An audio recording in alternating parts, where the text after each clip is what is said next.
So I'm trying to compose my blog post for tonight. And I'm thinking, it sounds really believable that I went to prison and hugged a bunch of really nice prisoners while a DJ Busy threw on some records and Richard Branson told me where I can score some free heroin.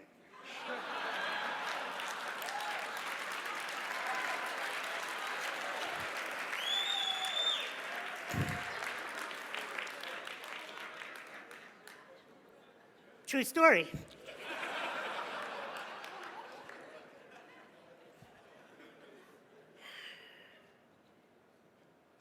Lesson number 1. Never believe a prediction that doesn't empower you. When I was born, the doctors told my parents that I would be dead within the first 24 hours of my life. 35 years later, all those doctors are dead.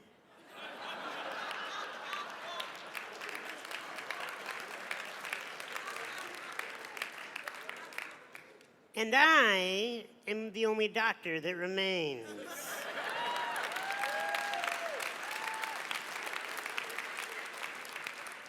Never believe a prediction that doesn't empower you. How many predictions have been thrown at you your whole life? If you believe predictions that do not empower you, you will wither away and die. Either physically die or your spirit will die as you just walk around the world like a carcass that is just following the masses. You will be given a lot of titles in your life. You will be told so many different things. You must only listen to that which empowers you. I have a belief that has served me in my life, and that is that everyone is rooting for me to win, even those that do not know it. And I am not here today to tell you that I have had adversity in my life, and so therefore I know what you're going through. I don't have a clue what any of you are going through in your lives. I did not grow up in your neighborhoods, more than likely. I did not have your set of parents, nor do I live in your body. I have not had the events that you've had happen to you. I can tell you I'm only an expert on one thing, and that's how to be me. And I do it well.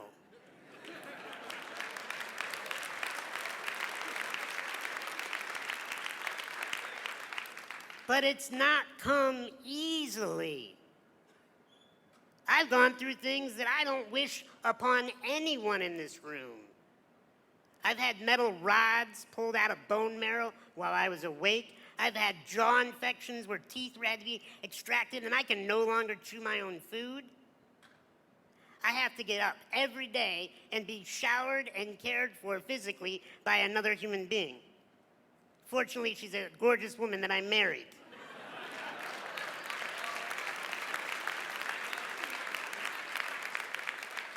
I get stared at everywhere I go, and the moment people meet me, if they don't know a thing about my resume, they automatically, just by the human nature, think to themselves, oh, it must be so difficult to be that man.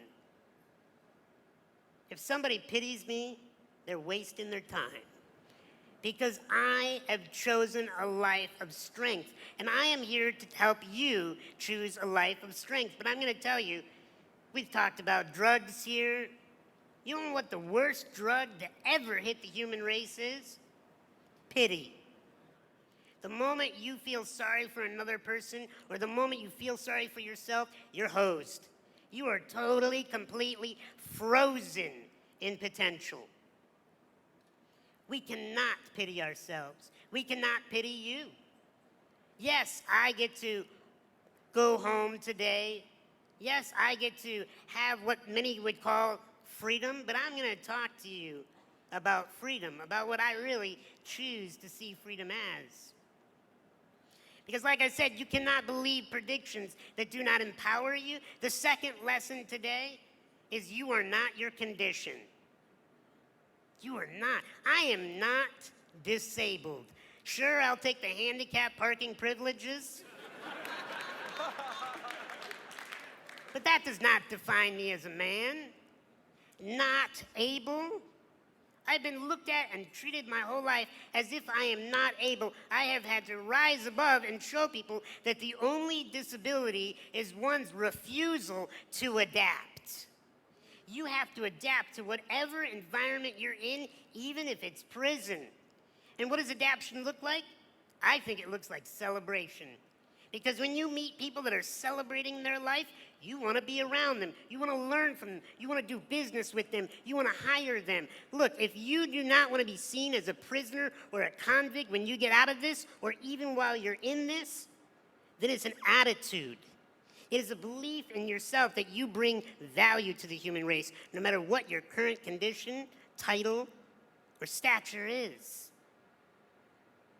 Because if I believe that I'm disabled, I would wither up, I would be shy, I would be insecure, I would be afraid, I would act like I need your help. And the rest of humanity would be okay with that. But I choose something else. I choose to be strong. I choose to be a leader. I choose to have words to move this planet. I'll tell you why I was born.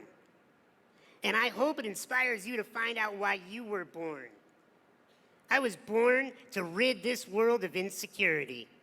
Because when a human being is insecure, they do stupid stuff. When we feel like we're not enough, we chase external validation and external objects to try to tell us we're enough. Thank you.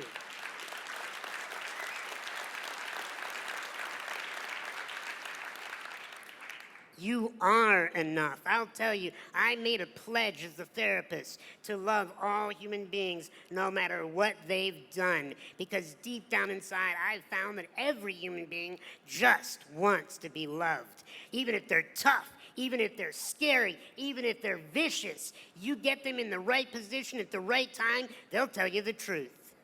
They just want to be loved.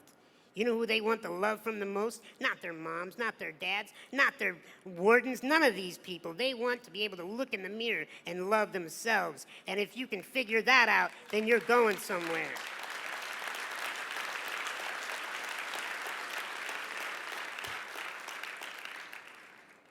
But you cannot feel sorry for yourself. When you feel sorry for yourself, you will wither. But there's a contradiction to feeling sorry for yourself. It's the opposite extreme. It's what I call bullying yourself, beating yourself up, being your own enemy and telling yourself that all those predictions, those negative opinions, they're true, they're right, you're a washed up failure, you're not going to amount to anything. Bullying yourself is the most dangerous thing that you could do. You cannot afford to pity yourself. You cannot afford to bully yourself. You have to love yourself. Because the last lesson that I'm going to share with you today, that is, I'm going to teach you what the real prison is. It's not surrounded by barbed wire or electrical fences. The real prisons do not have guards. The real prison's up here. And we all got it. We all have a mind that chatters, so often won't stop chattering. Do you know where your salvation is? It's not outside these walls. I've met so many people that are so extremely successful and famous that are in prison because they're stuck in their minds, bullying themselves, pitying themselves. True freedom is dropping down out of that mind. And what my wife has taught me is drop into your hearts, into mastering this beating thing that is more than just sending blood to the extremities. What is it doing? It's sending emotional possibilities, infinite possibilities of choice in our behavior, in our life, in our attitude. When you love yourself, whether you're sleeping on a prison cot or in a mansion Whether you have food in your belly or you don't know when your next meal is coming, when you love yourself, when you learn to master your emotions, then and only then are you free. I love you, each and every one of you, and I wish you freedom within these walls. God bless.